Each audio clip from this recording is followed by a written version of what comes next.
bitch that dumped you and cheated on you, nothing would make her happier than if she looked at your Instagram and you fat now. Y'all know Michael B. Jordan. He got dumped by his ex-girlfriend, Lori Harvey. All because he wanted to settle down and marry her. That's all he wanted. And she said, She dumped him. I get it. A handsome, fit, multi-millionaire A-list actor is not good enough for Lori. She didn't want to settle for a young millionaire A-list actor. She had her eyes on bigger things, right? So a lot of guys, they get depressed when their girls break up with them. They get all sad, start moping around. I seen guys like fall off. Not Michael. What Michael do? He came out with Creed 3. He starred and directed in it. Like a G. Me and my girl, when it saw this shit was hard. And here's the thing though, man. Creed 3 has passed box office expectations on its opening weekend to earn $58.7 million just in North America and another $41.8 million internationally, making it not only the biggest opening for a film in the Creed trilogy, but apparently the biggest domestic opening for a sports movie ever. That's how you handle a breakup. That's what you do, guys. Girl break up with you, you don't get mad at her. Take that anger and funnel it into success. So my man went out, got in the best shape of his life. He said, I'm gonna direct the movie and star in it like a G. Then it comes out and it's breaking records. Self-improvement is undefeated. This is what I be telling you guys. If you really want to succeed, I really recommend you make a list of everybody who's done you wrong, everything they did bad to you. Look at that list every morning. That's how I start my day, with anger.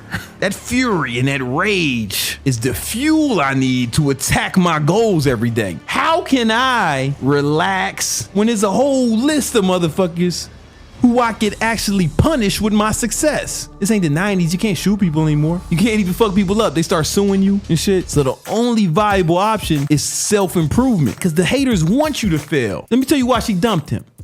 The real reason. Every human, every decision they make is because they believed that it was in their best interest. People are always gonna make a decision that's in their best interest. So she believed that her best course of action was to leave him. Maybe she thought he fell off or she could do better. How you gonna do better than a nigga who just broke a movie record, starring and directing it? That's how you gotta do this shit. You gotta let them know that they made the wrong decision. You gotta have them motherfuckers regretting that shit. I look back at my list of hate and there's no way I can imagine that these people look back at their actions and think, man, that was the best thing I could have did for my future, was crossing Brandon and pissing him off or fucking with him or shitting on him. No, that was the best thing I could have did for my advancement in life. There's no way they can think that, because had they aligned with me, we'd be out balling and shit. Let's just say I appreciate them doing that shit, because sometimes I need that fuel. Sometimes you need that something a little extra. Now some fucking dickhead is gonna type, oh, you should do it for yourself, not to prove other people wrong. Shut up, dork. Do it for myself too. But I'm talking about getting that extra fuel. I'm talking about pushing it to the next level. Here's the thing, humans, it's been proven, many studies. The most famous one was done by Daniel Kahneman. People will always do more to avoid loss and avoid pain than they will to actually get something. So I think about how happy the haters would be if they saw me fall off, if they saw me get fat, if they saw me go broke, if they saw that I wasn't doing better each and every year the way I have. And that shit is terrifying. And that would be a L for me. And people will always do more to avoid loss than they will to achieve something. 100% of the time, always. I don't care what you fucking say. There's studies that show this. So we take the bad thing that happened to us, the heartbreak, the pain, the agony. We use it as fuel to accomplish our goals. There's nothing bad about that. In fact, we took a negative emotion and used it for good.